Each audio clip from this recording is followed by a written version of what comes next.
Okay, Charles, we are live, man. Live. What's going on? I Friday. know it's Friday, man. Friday, 6 o'clock. Friday came by Yeah, quick. it did. It did. You got any plans for this weekend? You know what? I'm gonna be cleaning up some stuff around the house this weekend, and then we're gonna go over to a family member's house on Sunday and kind of hang out. And then I'm actually working on Monday, so Same here. gotta. Yeah. So I'll probably come home and then spend some time with the family because I know my wife and my son are off that day too. So, but yeah, nothing really too crazy. Just doing some things around the house and spending some time with family. That's cool. Yeah, I'm working. And then with little time that I have left for the day, probably just chill with my 2-year-old, the family. Try to do something together. It's Labor Hmm. Day, so we'll see. Do you how you don't have the answer, but you're running your own business now. How does the family feel about you being in and out all the time? So that's the thing. When I was doing management, I actually had a little bit more. I would work later hours, so I'd be in front of my computer all the time, right? So I'd be early. I'd wake up sometimes, 4 or 5 o'clock in the morning just to deal with emails, do whatever. And if I had to go somewhere, and then I'd be up late because I'd be dealing with my inspectors and doing whatever I needed to do. So and then during the day, typically I'd be available to do more. Mm. But yeah, it's different now because now that I'm actually out doing the inspections like I used to be doing all the time, I'm gone a lot more, right? And so it's different. My wife's actually kind of definitely stepped up and helped out a lot more with dinner and things like that, and because normally I'd cook dinner and so yeah, it's definitely different. It's definitely different. But the stress level is much less. You know what I mean? It's a daily thing. I get to deal with clients and meet new people and again do what I love. You know what I mean? So it's definitely a much less stress level. Family's doing well with it though. Do It's you going have to give me the kids? opportunity. Yeah, I have a son. He's 14, just started high school. So Holy um, moly. Okay. yeah. So it's been different. It's definitely been different, but I really enjoy it. Like I said, really the main thing for me is the stress level has been less and I enjoy my days a lot more. That's what's really Okay. been good. And like I said, it shows when with my family too. They see that I'm in a better mood and things are better. So Yeah, man. It if you're not having a good day at work, you sometime it bleeds into the family oh yeah, and it's not definitely. fair. No, it's not. It's not their fault. you know. So I try to also hold my composure if I'm having a bad day at work. it's hard sometimes. It's hard sometimes, it's because it's part of your life. What you do, it's like it's different. It's not the same as just like going to some retail spot and just going to work and then you come home. Like being a real estate agent, it's like a whole, like a lifestyle. It's not just 9 to 5. It's so built in, right? And then same thing with what I was doing before. It's like it's all the time. I still get a lot of calls all different times of the day from different realtors and things like that, and I'm always available for them. It's just different. I'd be getting calls from clients, agents, my inspectors, just everything, just all times of the day, early in the morning. I'm sick, whatever it is. Yeah, So yeah, it's yeah. it's all that stuff. It's different, when you're involved in your career fully and it's all about your whole everything. You got to take that time out Because to it's your actually spend time for baby. yourself. Yeah. It's your baby, You're not gonna nobody's gonna take care of your baby better than you. That's right. So and plus, like we are all like sales based, right? So when I clocking in, when I getting a guaranteed weekly check, anything like that, we gotta put in the work and the hustle to Yeah, really put a roof over our heads. absolutely. So that is the drill. But yeah, man, okay. Well, let me go ahead and get started with the market update and then we could begin today's topic. Okay. Let's look at this week's data. Okay, inventory is little down compared to last week, 1.6%. New listings are also down. Oh man, 14%. That doesn't help. Sold homes are down 7%. Pending homes are up 3%. All right, all right. What about comparing to last month? Inventory is up compared to last month, same time. New listings are up 2%. Sold homes are down almost 2%. Pending homes are up 7%. Same time last year, inventory is down almost 50%. New listings are down 32%. Sold homes are down 25%. And pending homes are down 22%. That is last year, same time. And year to date, this year compared to last year's year to date, inventory is down almost 50%. New listings are down 38%. Pending homes are down 31%. So, no, sold homes are down 31%. Pending homes are down 26% year to date. Man, the numbers, every time whenever I see this, Charles, it's just so stressful because I know this is not helping the market at all. Doesn't help you too, man. Nobody's ordering inspections. You know what's crazy about that is even with these numbers the way they are, it's like people are still buying and selling their homes. It's crazy to me. You It know? is. People are still buying. People are still selling. It's just both of that type of clientele is just down. Yeah. Less homes, but also less buyers. But still enough to where it's still a seller's market. You know what I mean? So it's kind of weird that a recession hasn't happened yet. It's kind of weird. All right, average price per square foot went down, actually went up from last week, 1.8%. Comparing to last month, it went up 1%. Last year, up almost 1%. And a year to date, it is down 5%. Average price per square foot. Days on the market. Average days on the market did go up by 3 days compared to last week. 99% of sellers are getting what they're asking for as long as they market right and price it correctly. Average days on the market comparing to last month is up by 4 days. So on average, it's 23 days on average for a home to go pending. So if your home hits the market today, on average, it should take about 23 days for it to get an offer and go pending. That's what this number means. And 100% of sellers are getting what they're asking for. Now, comparing same time to last year, it is down by 3 days. So 23 days on average comparing to last year, which is 26 days on average. 100% of sellers are still getting what they're asking for comparing to last year. Year to date, on average, it's 33 days compared to last year's year to date. It's 18 days. Okay. And of course, 99% of sellers are still getting what they're asking for. That's the days on the market. Average price per sold and average price listed. Now, from last week, it is down 1%.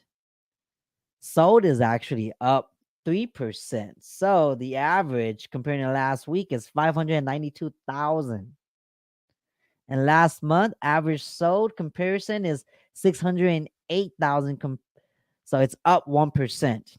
Active is down 2% to last month. And last year, active is up 12% compared to last year. Sold is up 2%. So last year, same time, was 592,000. And this year is 608,000. Year to date, active price was 749,000 comparing to 668,000 last year's year to date.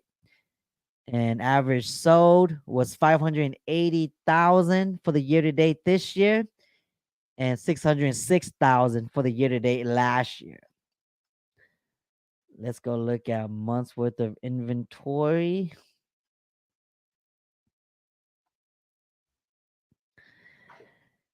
And oh wait, there it is. All right. So we are at 1.3 months worth of inventory. Comparing last month, it was 1.2. So not a lot. Still a seller's market, super low inventory. Now, comparing this month, 2023, to last year, 2022, it is a lot lower by 31% lower. Okay. So, like, kind of like what I was saying earlier, Charles, inventory is down, comparing to last year. But during this time, there was a lot of buyers. So it felt super chaotic and competitive. This year, even though there's low inventory, there's also a lot less buyers compared to last year. So it doesn't feel as hectic, but it is still a seller's market. And this is the data to show that. Year to date, 1.3 month this year, 1.8 last year. So again, very, very low inventory, y'all. Until this number rises up to 3 months worth, like, I mean, if you look right here, last year the closest we got was almost 2.5 months worth of inventory. That was in July of 2022 last year. And as you guys see right here, it's very low. Okay. So we need to get this thing up. So that means sellers, if you're watching this, you need to put your home on the market. Okay. It's gonna sell. You good, Charles? Anything you want to add to this? No, I was just, I'm actually curious, and we can do this at another time too, but I'm curious because of the numbers. I'm curious what the numbers were like in 21. But yeah, that I will definitely parrot that same thing. Last year, and during that time, it was still very busy during that time, during Yeah, July, towards the end of the maybe year. one of these weeks, we could probably do like a year-to-year comparison, going back 3 years Hmm. to see how everything was, and Yeah, then hopefully, we could use that as a learning lesson for this time around. yeah. Yeah, we did that once. We did that comparing to '08, Oh, and wow. dude, the number was crazy. But yeah, we'll do it again one of these days. If the Chichi fans want to see it, if you guys do, shoot us a comment down below. But that is the market update, everybody. I'm gonna pass it over to Charles so that way he could continue from last week's deferred maintenance. Meaning, if you're a homeowner and there's items that you need to get done on your home, like dry rot, paint, gutters, little things like that, you want to do those little items before they become big items. And I think last week we spoke a little bit about roofs, so maybe you could do a refresher. Yeah, yeah. So definitely a recap on that. The biggest thing is, I think we were talking about tile roofs specifically. Is how I was mentioning composition shingle roofs. They don't last as long, but tile roofs they last much longer, but they require so much more maintenance, right? Mm-hmm. So biggest thing is again cleaning your valleys, cleaning your gutters, all those things. But with either type of roof, the thing that's one of the things that's the most important is also making sure anything that penetrates your roof, there's going to be a rubber seal or there's going to be some other kind of flashing on that, and that has to be maintenance. You can't just leave that alone and never touch it. It has to be worked on. It has to be maintenance. And perfect example is storm collars and boots when they come through the roof. This one just had sealant on it, and this is a prime example of an area that's going to allow for water intrusion. This is going to actively let water into your attic structure all the time without putting any kind of additional sealant. But the best thing to do with this is put on a storm collar. It's just a rubber $5 part that can save you hundreds, if not thousands of dollars. Something simple as that. Yeah. Okay. And then This is a same situation. collar. Can you share Yeah, what a collar does? yeah, so basically the collar slips around the pipe and then it goes over the top of that flashing. And so that gap that you can see right in there, right in this area right here, that gap that's going to allow water into it. Because okay, so let me kind of back up as far as what this even is. So this is what's called a plumbing vent stack.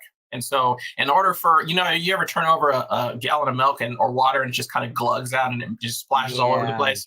So with your piping, it's the same situation. If you're going to flush water down your drain and you don't have an open vent to allow that air to come in the same way that it's going down, it's gonna glug and it's gonna flow improperly, right? So almost every fixture in your home is going to have some kind of a vent.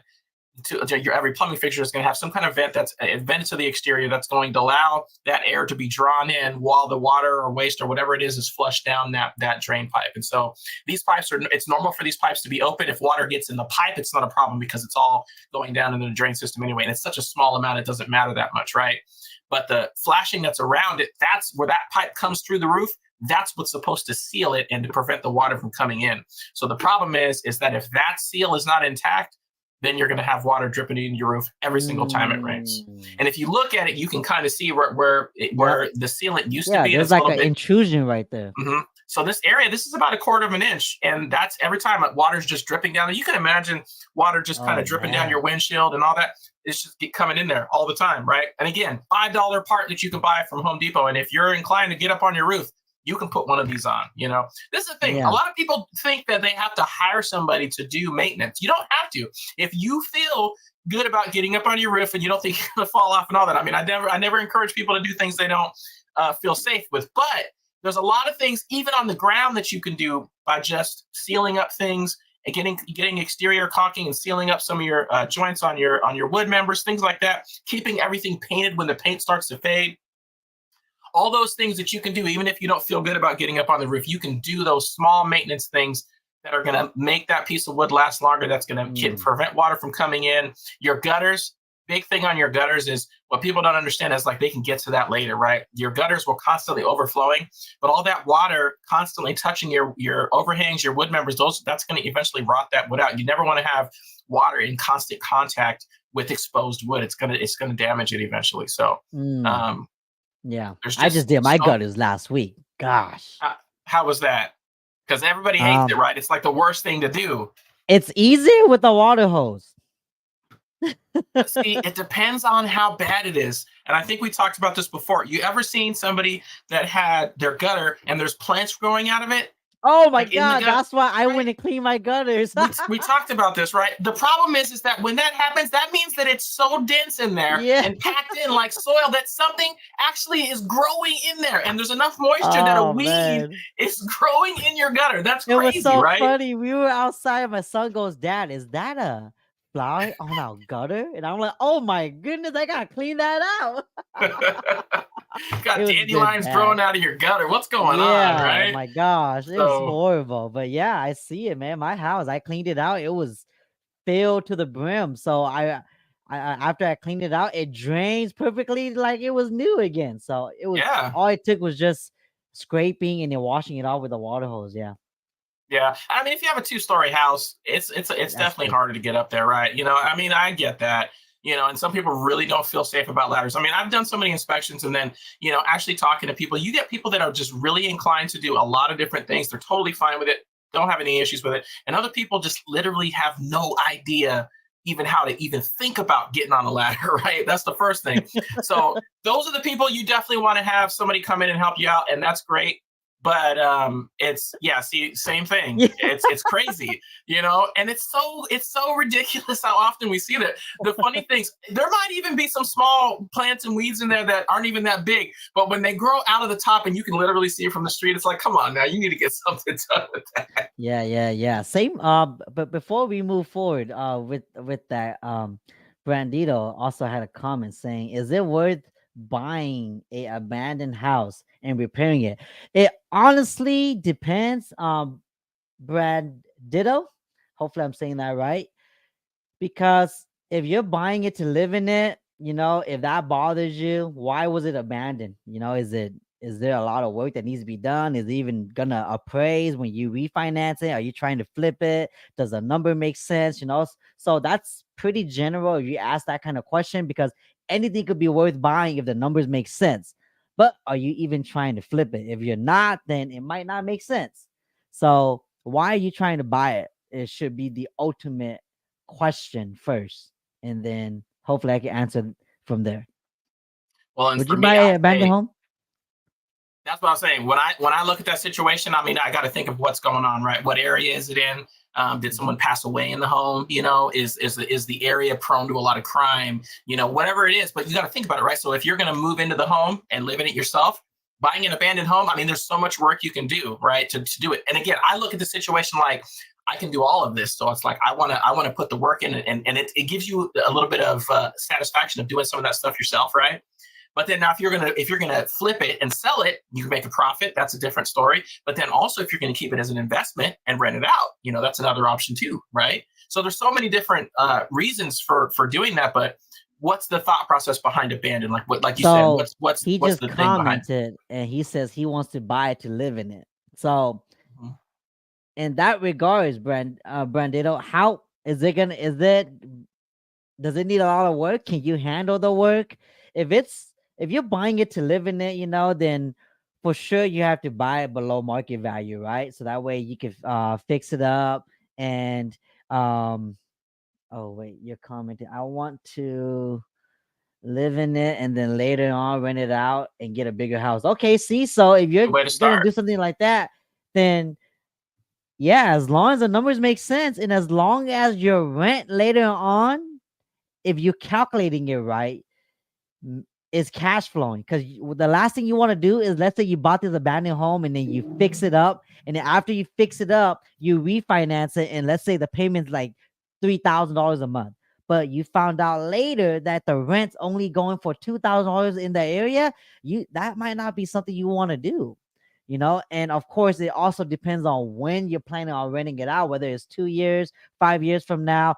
There's a lot of elements that could affect whether or not it's a good buy or not. You could always buy it to live in it, like what you mentioned earlier, until the market corrects itself to where it's more favorable in your numbers, and then rent it out. You could always do that. Or what some people are doing is, depending on your lifestyle, if you ain't got no responsibilities, like no kids or so, it's just you. Maybe if it's you could rent some of the room out. So that way your roommates now are helping you pay for the mortgage. And then when you save up enough to buy another property, you can rent the remaining house out. And then you just continue doing the same thing with other homes. House Mhm. hacking. So it really Good investment. depends. Yeah, good investment opportunity. And then, for example, if you have a little bit of cash, right, and you're gonna sink that cash into the house and then rent it out afterwards, right? It's just an investment. So maybe you spend about 10 grand, on carpets and flooring and kitchen and all that kind of stuff, or whatever it is, whatever needs to be done, and then you just start renting it out. Maybe you don't have to refinance it. Maybe you're not going to have. It's just going to be all cash, right? That you can bring in. So I mean, there's so many different options there. But really, what helps with the situation too is if you are able to do some of that work yourself, you're going to save a lot of money. Obviously, having to hire out tradesmen to do all of these different things, it's going to cost a lot more. But also saying it's just abandoned, what does that mean? Is there problems with it, or is it just Mhm. empty and it's been empty for a while? And what are you worried about? Are you worried about animals and all this other kind of stuff? So I mean, there's so many different things that come into that, but really the main thing is what your thoughts are. And then again, if you're gonna live in it now, spend the time, and then rent it out later. I mean, I think that's a great option, as long as you can handle everything that needs to be done, and know it's going to be in your timeline, and like Chia said, is the cost is right. Yep. So look it up, reach out. I don't know where this home is at. I'm guessing it's in Santa Cruz because that's where your name implies, Santa Cruz. So what I would do is call a agent in that area that you're in, that you trust, and ask them to give you comps on that house, to give them their 2 cents on that house to see what they think. And that'll give you a better idea. I'm not familiar with the Santa Cruz area, so I don't know if it's in that area, but then reach out to a expert in your area that you want to work with and that you trust. Go from there. Thanks for the comment. All right, man. Continue on with your caller. So that's a good idea. Thanks for sharing that. Yeah. So same thing with this. Again, this is going to be on a composition roof. There's only a certain few places that have this, but especially on flashings again. So let me go back to this other picture. So you can see right down here, these nails where they nail this down. You see, there's no sealant on those, right? Every single place that there's a hole in your roof, and you got to understand this, okay? The satellite guy comes by and smashes a satellite dish on your roof and puts a bunch of holes on the side of your roof. That's a Yeah. penetration. Every time you put a hole in that roofing material, you have a chance for a leak if it's not sealed properly. You have to understand that. So keep that in mind. You got to make sure that these people that are coming and doing work on your house, they know what they're doing. And this is with anything, right? Get a second opinion. Get somebody to take a look after. If you really research this person that's doing the work, get an idea that you can trust these people and you know they're not going to do shoddy work. That's one of the things that we as home inspectors see the most is when we go through houses and we're looking through things, either the homeowner did it and they weren't skilled enough to do it, or they hired somebody to do it and they just did a horrible job, but then the homeowner Yeah. didn't know because they didn't know what to look for, right? And us as home inspectors, we're going to go in there and we're going to see these things and then tell you about it. And they're just like, well, that wasn't supposed to be this way. They were supposed to do it right, you know? So it's really unfortunate, but you really want to make sure that when you're hiring somebody to do anything or anybody's going to be doing anything on your house, really find out what they're doing. Same thing with this. Again, let's talk about the cable guy. They're going to drill holes through your wall to put this cable through.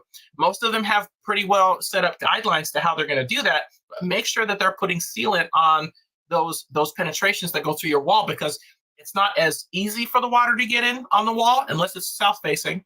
But water can still intrude, and you also have little insects and things like that can get into these openings. So the wall was sealed in the first place for a reason, right? So make sure that Yep. anything that goes through the roof, the walls, any of that is all sealed up properly, and it's going to keep pests and also water out. So this was the perfect example of that. Again, this is just a portion of the roof. These nails were totally fine to be put there. It's just that they put sealant on them, and over time the sealant wore away, and then Mm. that's a perfect place. Again, it's such a small hole, but the Yep. water's going to keep seeping into that small hole, and then eventually what's going to happen is it's not going to keep leaking in. It's going to rot the wood underneath that area. That's really what's going to happen. And then all of a sudden you got a big rotted section of wood, and you got to rip a bunch of shingles off your house and do all these crazy repairs over something, again, small. A little tube of sealant, $3-4. You go up there, every 5 years or so, whatever, depending on the heat, seal up and reseal all these little areas that have problems and prevent that kind of stuff from happening. Same thing with this one. These nail holes right here. There should never be any exposed nails on your roof. Like that. Maintenance is so important, so important.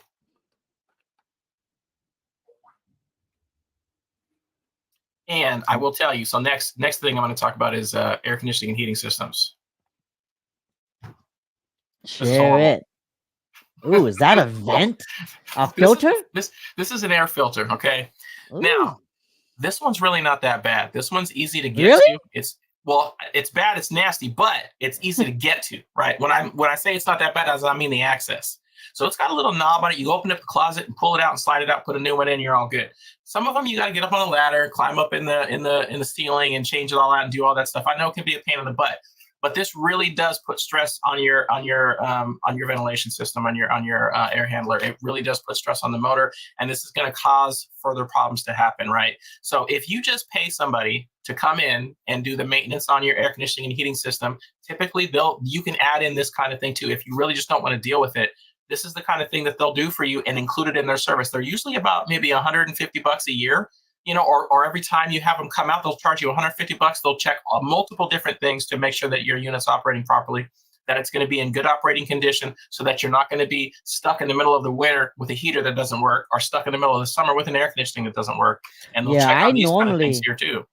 I normally do like a yearly plan with my HVAC guys because it's cheaper that way, and it's just peace of mind for me. Every time whenever they come out, they're really familiar with my system. They know what's going on. They work on it. And the last time I haven't replaced one of my filters like this for a while. I don't know what happened, and I just forgot because I'm pretty good about it. And it was just filthy. It wasn't this filthy, but it was filthy. And I noticed that my air conditioning wasn't as efficient as normal. And when they came out, the guy swapped it out, and man, it went back to normal. I'm like, what the heck? A small little thing like this, Well, so here's the other thing too with these things. So what happens is that when these get really nasty, like this one here, and the air is actually pulling on it, it's actually going to like deform this and pull it into the opening so much that it deforms it and actually allows unfiltered air to pass by the sides of it. And then what ends up happening is that those little small orifices in your evaporator, and then even into your heat exchanger, that stuff gets in there. And especially your evaporator, and it clogs it up, and then it prevents the air from flowing as much. And then later on, especially, don't ever run your system without a filter. Be like, I'll go to the store and get it later, and then you forget, and it's a month later, right? There's small, little small. It's almost like the front of a radiator in your vehicle, right? There's these little small openings in your evaporator Your evaporator is what's connected to your air conditioning system. And so the air passes through that, right? If that's clogged over time, the air is going to clog that. Again, this is part of a good service that can be done on your system, that the air isn't going to flow as well, even if you had a filter or not, right? And then it's going to diminish the amount of airflow that your system's going to have. Again, anytime you do this, it's going to cause some kind of detrimental effect. That's why you want to make sure you keep up on this. There's so many things that have a secondary and then Yeah. following up effect if you don't take care of them. So this is, again, something very simple to do, very cheap. They're about, $5-10, and you do it every, it just depends on how often you use it, but every 45 days, and every 60 days, whatever it is. But it's going to save you so much money in the end. These systems are very expensive, tens of thousands of dollars to replace these, and you don't want to get caught doing these kind of things and damaging them and shortening their lifespan. I agree. Small little things creating huge effects. So one of the other things that I keep talking about often is, again, same thing. This is part of the evaporator. This is connected to your air conditioning system. So this is what's called a condensate line. So if you're ever outside your house and you see there's this plastic pipe or metal pipe that's just constantly dripping all the time, it's got a little elbow on it. That's what's called the condensate line. When your air conditioning is running, and sometimes heaters that are high efficiency, you're going to have moisture dripping out of that line on a regular basis, especially during the summer months when you have your air conditioning running. So what happens is over time, again, if you don't have regular service on these systems, this line is going to get clogged up, and then eventually it's going to get blocked. And then the problem is that in this particular case, this is a closet mounted or garage mounted unit, and it's got this little red cap over the secondary. Attic mounted units. So the primary is the one that's connected, the pipe's connected to it. That's the one that goes outside. Usually on an attic mounted unit, it's a requirement to have a primary and a secondary. The primary is connected down near the bottom. You'll see that one always dripping out. The secondary is connected up above a window or somewhere high that drips. And if it ever drips, then you're just like, why is there water dripping out of my roof? You know what I mean? Like the people start to think that that's the secondary. But in garage mounted and closet mounted units in older homes that are built in the 80s, maybe even in the 90s, some of these homes have their air handler, their furnace in the garage or in a closet inside their home. So what happens is if this primary clogs, there's not really anywhere for this condensation to go other than there's a pan inside of this evaporator. It fills up over the pan and then leaks out. And then wherever this thing's sitting, then you got moisture damage, right? So one of the other things that I always recommend is if there's nothing connected to that secondary, even though it's not required, to install something, this is called a safety switch. And basically what this is this connects to that same area, and it has a float in it. And so the way it works is if that primary is clogged and there's nothing flowing out of it, then it's going to start filling into this orifice where the safety switch is, and then there's a float in there, and it lifts up that float. And if it gets to a certain part, it shuts the unit off, and it prevents it from continuing to run. So again, then you call your air conditioning heating person, have them come out, and then they take care of it for you, and then solves the problem. But this is going to save you from water damage, and it's cost about $20. Again, very, very cheap. If you need to have it installed, the air conditioning technician could probably put it in for maybe a couple $100. It's just really cheap insurance when you think about the things that could happen. Always so many maintenance items that are neglected. That's really, I think, probably one of the biggest parts of my job is honestly just finding things that people neglected and finding the reasons why. That's really the cause of it, right? That's really what it is. It is. Most of what we find, because most homes are in good shape. And now I want to talk about a new build here in a bit, because I know we talked about that a couple of weeks ago. New builds, everybody keeps saying, why do you need to have a home inspection on a new build? It's not important. But I have some things I want to show you of one that I did recently here, of the reasons why it's important. But same thing with this. Most of the things that we find, because a new build is usually fine enough, there's not going to be a lot of problems, but it's just things that are that over time maintenance that hasn't been done, and things that just end up wearing down, or people going in and doing just really bad installations, shoddy work. That's the kind of things that we usually, that's like, I'd say 80% of what we find when we're doing our inspections, honestly. Yeah. Okay.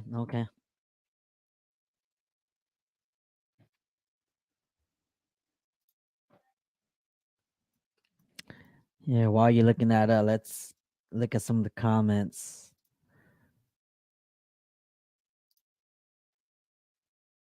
Okay, so Brandito says, I'm a landscaper and I've also worked in construction for like 4 years, and it just need a little help with the drywall area. Y'all should have more reviews because y'all give the best advice. Thanks, my man. That means a lot. Yeah, we probably don't have enough views because nobody's sharing it. So maybe you could share this video. And it's at 6 p.m. So everybody's probably enjoying their dinner. They're probably gonna log in after 7 when we're already off. But okay, so it just needs a little bit of drywall, man. If you're familiar with drywall, then that's an easy fix. Hopefully, it doesn't open up a can of worms when you knock that drywall down. So if it's not, man, that might be an easy deal for you. And I mean, based on what you're saying as far as your skills, I mean, you looks like you probably be able to handle it anyway, so that's good. Yeah, that's true. I was shopping for a house and the deal went south, and now I'm looking into abandoned houses. Don't just look into abandoned houses, Brandito. I'd say look into any home that is worth looking at. It could be homes that the lawn's not been taken care of, it seems abandoned, or just homes that's been sitting on the market for a long time, nobody wants to buy. Anything like that, you know. I'm from Arkansas. Okay, so you're in Arkansas. I have no idea what that market is like there, but yeah, if you can find any good deals over there, definitely go and get on it. Randy says, "No, Lisa. I'm sorry, Randy. No, Lisa tonight. Just the guys tonight. It's a guys' night." In LA, house dropped 25%. Which house? Is it a house or is it the housing market in LA? I'm not familiar with LA, but if you are and you're saying that it dropped, man, maybe that's a sign. We'll see. We'll see. Thanks for all your comments. If you guys have more questions for us, just put in a comment down below. Tonight, we're just gonna have a chill night, and we're just gonna, kind of go over some data, do all that. Charles gonna share more info on new builds with us. So I'll tell you, as I mentioned, I think it was like 2 weeks ago we talked about this. I didn't really have anything at the time. I just talked about a couple of things, but this was actually real world experience in this case. Brand new home. It was already done. The homeowner already moved in, and these are the kind of things that went past all of these quality control things that the builder was supposed to take care of, right? And so just by us doing our standard style home inspection that we would do on any home, these were the things that I found. And it was crazy the amount of things. And now, granted, this is just kind of the bigger stuff. I found a lot more, but they're more like cosmetic things that you shouldn't see on a new home, right? You We got don't really pictures? talk about. Oh yeah, I got pictures. I got pictures. So this was kind of the funniest thing. So the attic. So I went into the attic and I popped the door open, right? And so I looked at it and I'm like, wow, the light's on. This is kind of strange, right? So then I was going up there to do my business. And then I'm like hitting the switch and I'm like, nothing's happening. Like, what's going on? The switch wasn't even hooked up to the light. So the light was just on all the time, right? So if she never constant power. Yeah, all the time. So if she never actually like had anybody come by and do anything at her place, it would have just been on the whole time and just never turned off. Oh shoot, it doesn't even work. It doesn't do anything. It's just like, what's going on here? Maybe that's one of those motion sensor thinking light, when you have an idea, it goes ding. And one of my colleagues said the same thing to me, and I'm like, you know what though? There's no motion sensor up there, and not to say that I've never seen that, because I've seen dimmers in an attic. I'm like, what? Did you just have an extra switch and you didn't have the regular one that you just? I'm gonna throw that dimmer up there, right? Because I want mood lighting when I'm working on the AC, So I want to set the mood when I'm working on the ducts. I just don't get it, but we see so many different things, right? But this was a first. I've never been into a house that the light just stayed on by itself all the time. So I thought that was rather interesting. So, just interesting things. And, I was, again, just doing my regular thing. And I was testing the dryer outlet because they hadn't put a dryer in yet. They were going to have one brought in and installed. And I was testing it and I'm just like, this is strange. Is my tester broken? Like, what's going on? Like, this is not something that I would expect. The outlet just doesn't work. There's just no power to it. So I went out and I checked the breaker just to make sure, is the breaker disconnected or wiring something? What's going on? No, everything's connected. Breaker's on, just no power. So have no idea what's going on somewhere behind the scenes. Maybe they just didn't connect it to the back of the outlet. I mean, there's so many different things that could have happened, but obviously this is It something that makes the me company should wonder. investigate. This makes me wonder, like, don't the city come out and inspect these permits and do walkthroughs with the home before it gets walled up? So do they just kind of turn a blind eye to this, or because this is a new So build?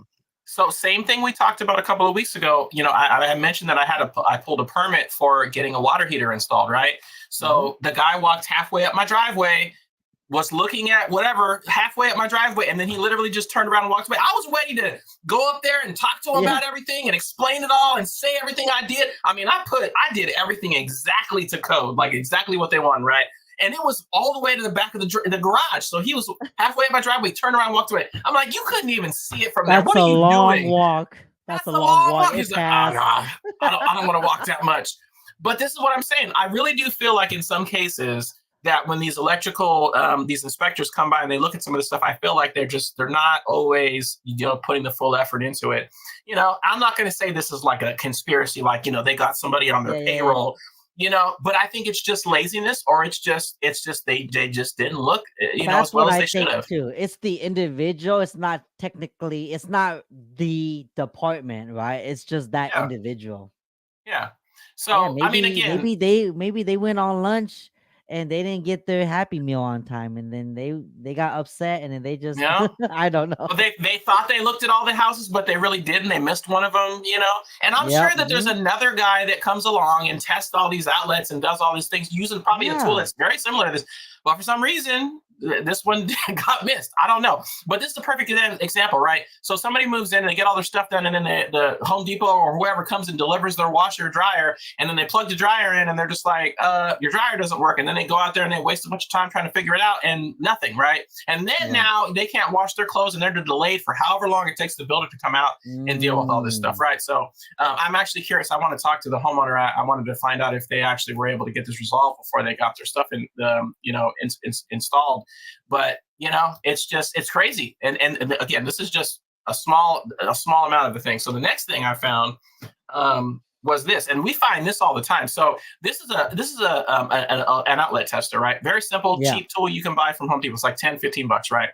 The two amber lights on the middle and on the right side, that's standard. If both of those lights are illuminated, you got a good operating outlet, right? It's got a little GFCI tester on the top. You can press the button and you can trip your outlets and all that stuff too, right? So if it's on the opposite side like that, where it's red and amber on the left and in the middle, Mm. then that means that the outlet's been wired with reverse polarity. And all that really is they took the hot and the neutral and they switched them on the back side of the outlet and when they hooked it all up, right? Oh. If there's nothing on either side and there's only one in the middle, then that means there's an open ground. So the little copper wire, the ground on the bottom, they didn't hook that up, right? But again, we're talking about a brand new house, 2023. Yeah. Everything should be perfect, right? Was not expecting to find this, but this was in a room. And again, it would have been this way, and it would have been that way the entire time, and no one would have ever known, right? So it's just small things again like this. And now most appliances, most things you plug in, for example, if you plug in a cell phone charger, it's not going to matter if it's reverse polarity. But some things that you plug in will matter if it's reverse polarity. And again, an appliance or something of of that nature that you plug in, it's going to damage it, right? So this is Mhm. the kind of thing that comes up. And then what are they going to say? Well, I don't know what you're talking about. It's not my fault. And then you got to go through this whole thing, right? And so again, all simple stuff, but this is again why it's a good idea to It have happens. this kind of stuff done. Yeah, because people are human. They're going to make mistakes. There's things that are going to happen. So have somebody else come in and take a look at this stuff. It's always important to do that. Definitely, definitely. This other thing that I found inside the electric panel. So here's the thing: when you Oh, that's have exposed much. so when you have a heavy gauge cable, that's whether or not it's a 4 or 6 gauge or whatever the case may be. Typically, those wires are a heavier gauge because it's going to need to carry more amperage, right?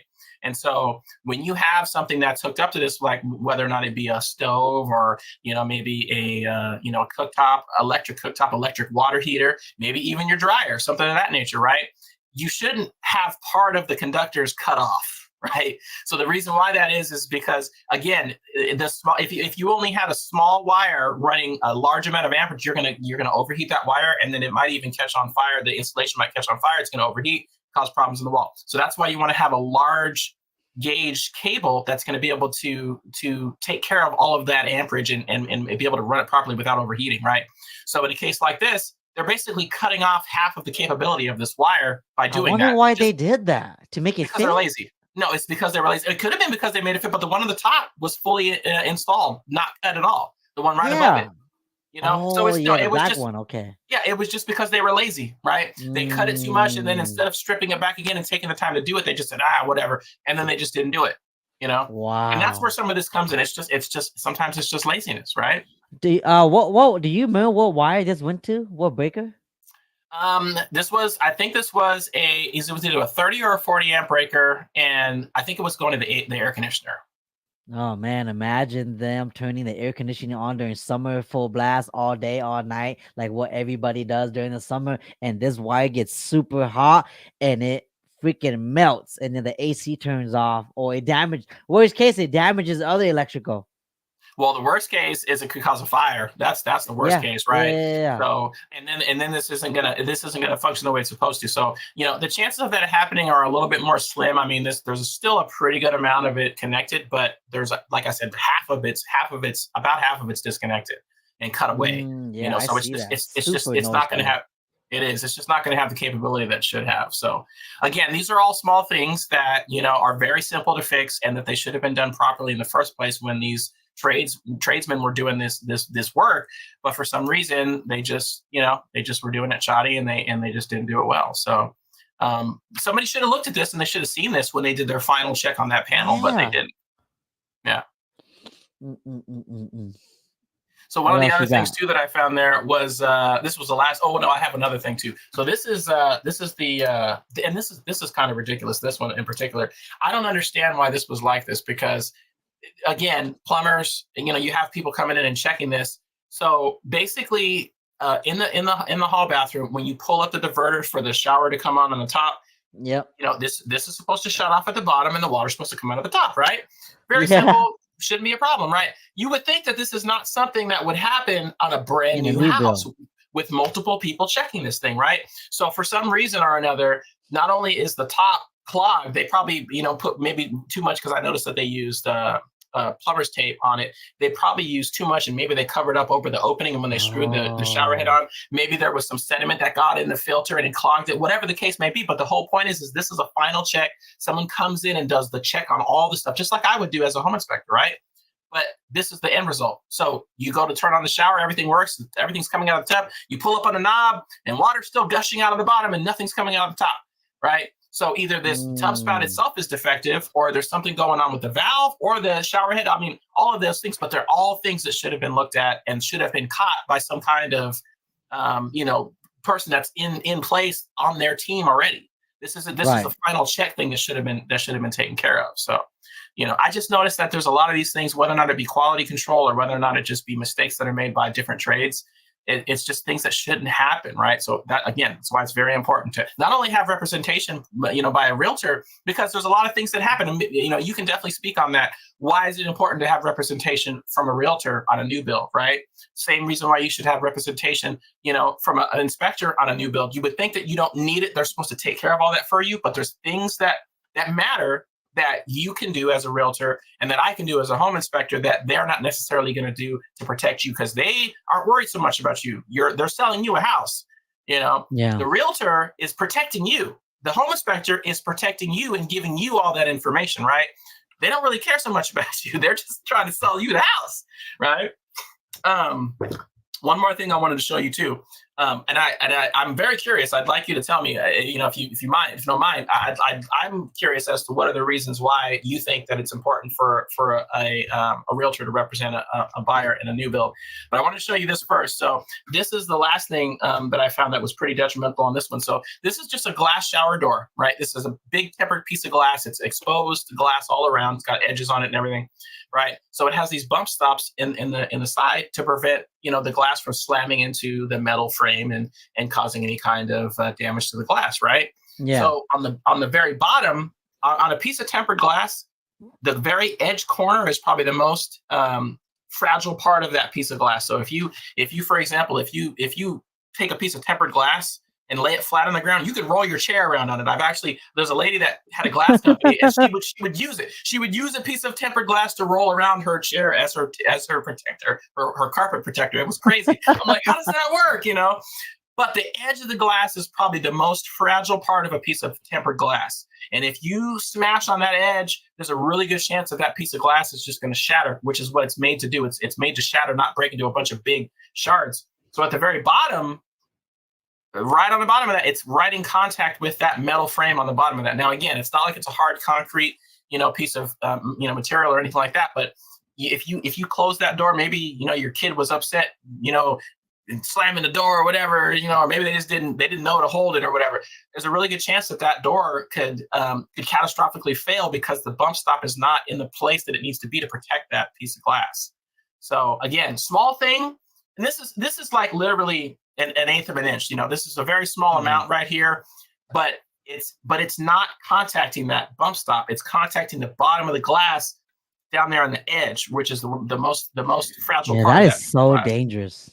Yeah. I know a few family members that have kids that like to slide those glass in and out all the time, and they don't just close it nicely. They go bam, and that's really a big nightmare right there. I can see from that photo. Yeah. So I mean, like I said, these are just some of the small things, and as I mentioned a couple of weeks ago, I mean, I find a lot of different things all the time. Gas leaks and water leaks and all kinds of stuff that should have been found at some point during that inspection. But again, this is the reason why, because these are all humans that are doing this work. Sometimes things slip by, and you want to have a third party look at what's going on and make sure that you're protected. So same thing. Okay. Man, on a new build too, it's something so simple.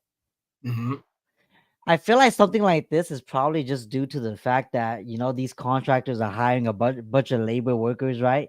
And then maybe sometime they're supposed to go through like a 20 or 10 homes, and they're supposed to put all these in one at a time. I don't know. This is just me thinking would have caused this to happen. They went by all the homes with the little rubber cushion that was supposed to go on, and then this is the last house, and they thought, okay, we're done. This house has it too. Or did I put it in? Oh yeah, I did. I did put it in. And then they never did, and they miss it. Yeah. I feel like that's the only thing I could think of. Yeah. Well, and I mean, with these new builds, you figure it's like a cookie cutter, right? They're putting in the same thing in a lot of these different houses. They're putting in the same heater. They have a big stock of them in a warehouse or in a truck or wherever they store them. They have a whole stock of all these different ones, or they order them all at the same time and they get them all delivered to the site because they're all going to be the same. They do the same ductwork. They do the same registers. They do the same everything, right? Because unless somebody's asking for something custom, they're all going to be the same cookie cutter everything, right? If it's the same plan, build.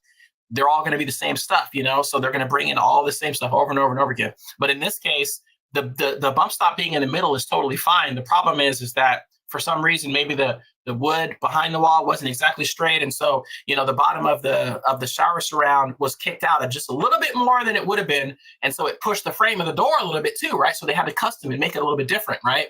And so maybe in this case, it was too close. Normally, right in the middle, it should be fine. It should take care of the problem. You don't normally have one on the top and the bottom, especially in this case when it's got a little bit of an angle on it, right? But yeah, in this case, it was too much. But that's the kind of thing that you need to be able to look at and understand. And then again, most people don't find this kind of stuff out until it's a problem, right? They just buy their home, they're excited, everything's great, they got these rose-colored glasses on and nothing matters, everything's good. And then their kid goes and slams the door and they're like, I don't even understand what happened. Why did this happen? And then there's no indicator of why it actually happened. And they're just going to say, well, you broke it, so you're going to pay for it. You'll pay to replace it. Right? Not knowing that in actuality, it was because they installed it wrong in the first place. Right. So yeah, it's just, again, all these things are things that come up that definitely should be addressed and looked at for sure. And little things too. All right, Mr. Charles Skinner. Anything else you want to show us today? Well, no, that's all I got on my new build. I mean, there was some other small cosmetic things, but like I said, that stuff's not really oh, you know what? I did forget. I had another one. This is back on the other subject of deferred maintenance. I did want to show this one. This was from a house that I did this was some fungus and rot that was growing underneath a shower pan. This was Oh, pretty oh, yeah, that's a nasty. cross space. This was a crawl space. Yeah, this is one that I use my rover to roll around in and some pictures, take some shots. But yeah, this was definitely one that was pretty well rotted. This was pretty bad. Turns out that the shower pan, which was a tile, it wasn't like a fiberglass pan. What happens is when they put those together, they put some kind of a seal on the actual mortar or the concrete below before they put the tile on.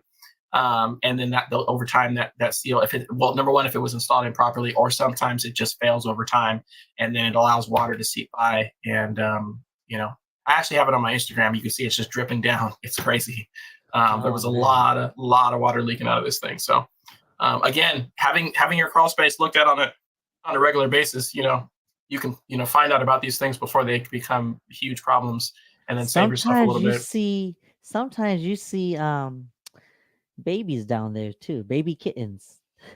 I've seen a live full grown kitten. Um, my colleague found a rat running around down there the other day, big one, and he was shining his light, and it ran past him. He was like, "Oh no," and a lot of guys I've worked with in the past, they found skunks and all kinds of other stuff down there, and raccoons and whatnot. I'll tell you this: if your screens are damaged, beware of going down into that crawl space, because there's probably something down there gonna visit you when you're down there. Yeah, for So sure. So my house has crawl space, right?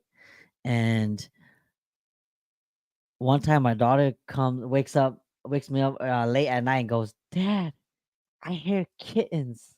And I'm like, "Yeah, but there's a lot of cats around our neighborhood. What's new?"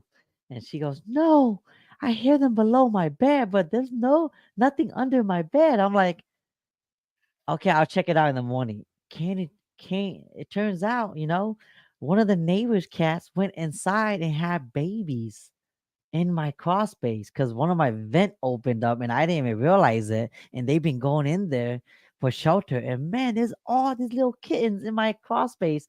And then I went and told my daughter, and then that's when she was like, "I told you I wasn't hearing things, Daddy. I heard little kittens underneath my bed." So yeah, you gotta get those things checked out. And God, those yeah. cats, man, they spread like crazy. Those wild Hmm. cats. Gosh. Okay, well, thanks for sharing all this, Charles, man. Appreciate Yeah. you. Yeah, no, definitely. I'll have some more next week too. I find stuff every day. It's interesting. These are just the fun ones that I got this week. So Yeah, yeah, yeah. No, I feel you. So I did want to share something on my end also with the little time that we got. I just want to share something. You guys all know this chart. I've been getting a lot of you guys reaching out to me saying, "What's going on, Chia? Like, I feel like there's more inventory in the market right now. Um, but prices hasn't really gone down yet. What's going on? Rates are hecka high. It's like 7%, almost 8%. What's going on?" So I want to just go over the data with you guys, at least here in Sacramento, so that way you guys see what I see. Okay. Most of the times, a lot of the homes that you guys have seen that's been on the market for a long time, it's one of many reasons. One of them could be it's overpriced to begin with, so it's sticking on the market. And then sellers are dropping the price incrementally to get it sold. Or second, maybe it's sitting because there might be a tenant that's living there and the tenant is just not cooperating with any showings, so it's sitting on the market.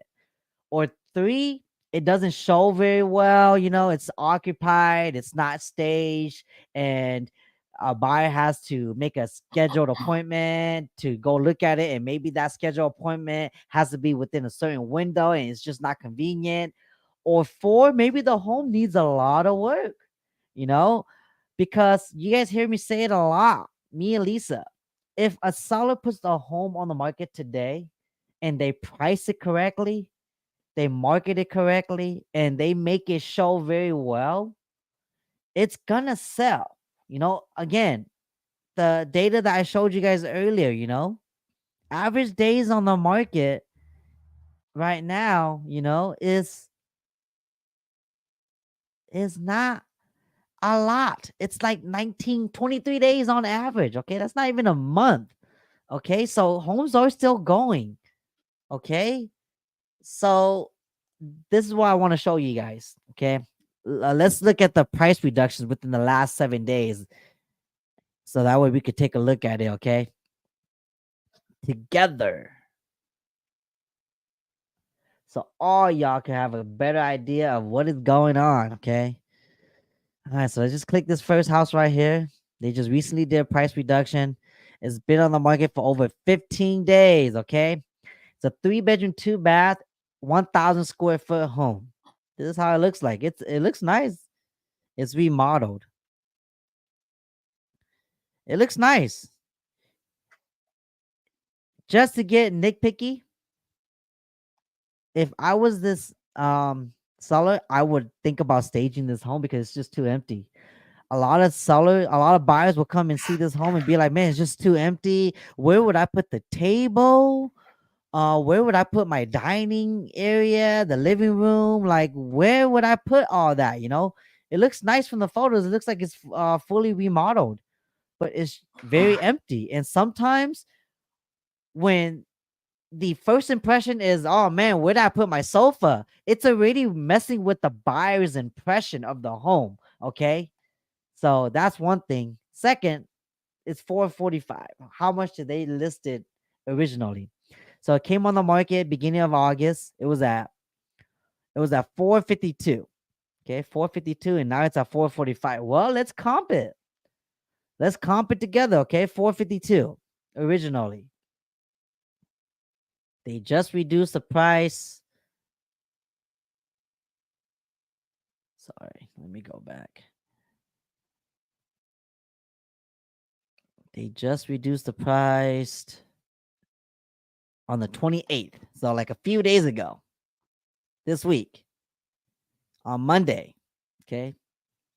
So Monday. Let's go look at how much is comped at. So there's another home. It's a little bit bigger for 340. Oh man, 340 versus 445. Let's take a look at this home. Why is it so cheap? It's bigger too. Well, I can already see it's a trustee sale. Okay, no pictures. Okay, so that means this home probably has a tenant, or this home probably needs a lot of work. Oh, yep, sold as this. So it's going for 340, y'all. It's only been on the market for 2 days. Okay, that's not a good comp. All these other homes came on the market and they just removed it off the market at 444, 464, 429. Oh man, no homes in these areas are selling. Okay, that's interesting. Let me go out a little bit more. Maybe even change this. Change this to this. Let's look. Okay, 1,000 square foot. Okay, this home sold. It's a as is, so it's probably a fixer upper. This one closed. Oh, This it's on the one's at same 4. street too. Yeah. Oh yeah, Bearsy. Mm-hmm.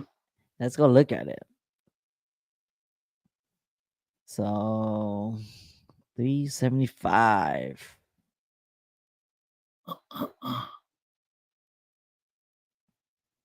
Okay, so it doesn't look bad. It's remodeled a little bit, at least from the pictures. They did the floorings for sure in the paint, Mm-hmm. but Mm-hmm. see, it doesn't have central heating or air. I can see that already. This is an older home. I can already tell, probably in the 50s. Okay, so this home sold for 375. See, so I would see this 375, and I would be like, why is this 445? I mean, yeah, this is a 3-bedroom, 2-bath. This is a 3-1, but the square foot is the same. You know what I'm curious about? This is a 3-2, the same exact square foot as the other one. I wonder if the bathroom, second bath, is permitted. I am Well, curious. my other thought is too is now did they take Oh, here that it is. did they take that and add it in at some point somewhere? Where's the bathroom? Because that other one doesn't Okay. have central heat in there either. Right. It doesn't. Okay, so this one it was permitted. The bathroom was permitted, two bath. Yeah, this one. So I wonder why this one is not selling. I mean, yeah, it's the same square foot. It's got one extra bathroom, but I honestly still feel like this home is still too high. 445.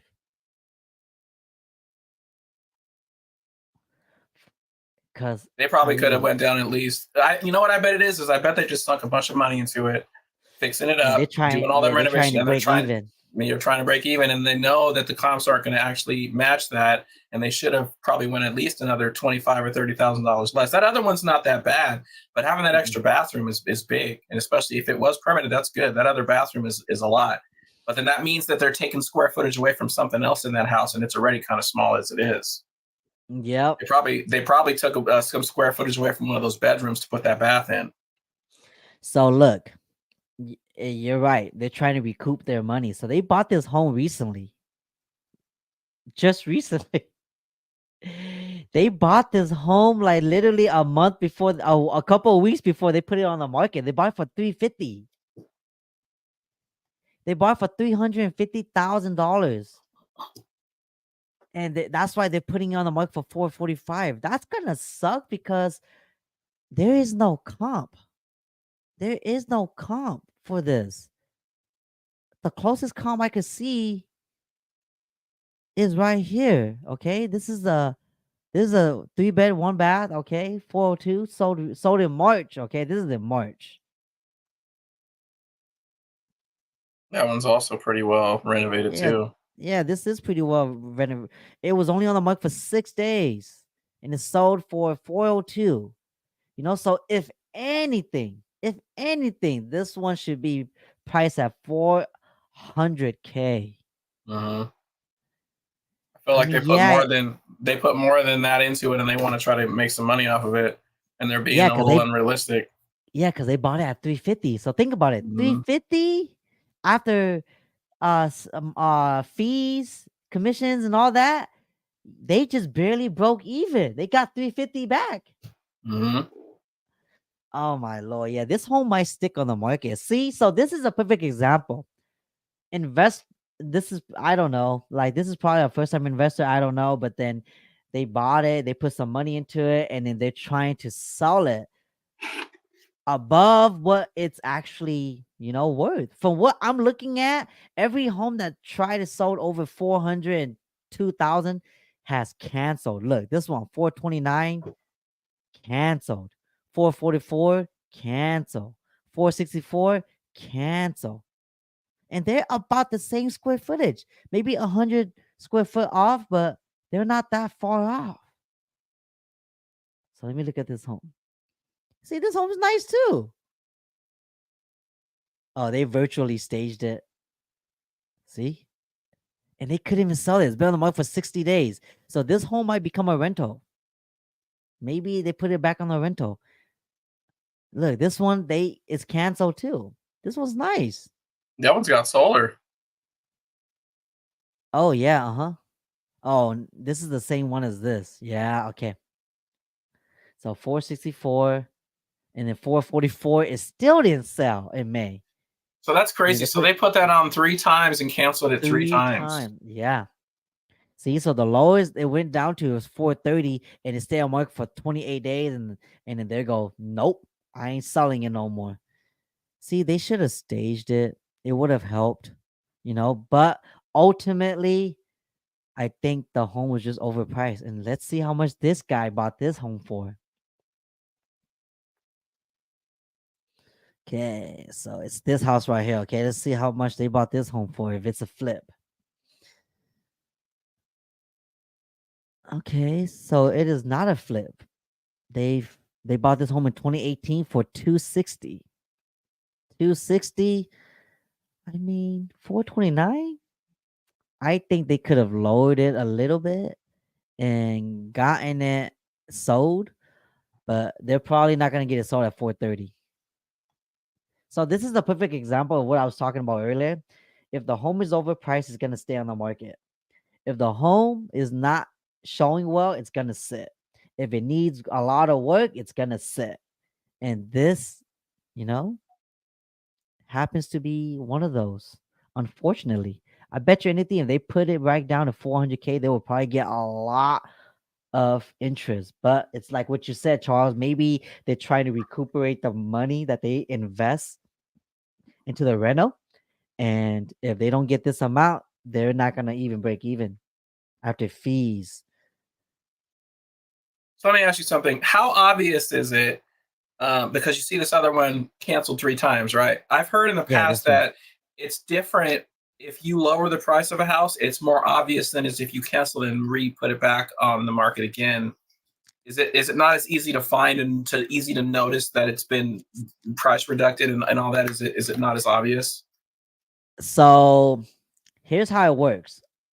The average consumer has notifications turned on through Zillow, Redfin, or Realtor.com, right? When they're searching.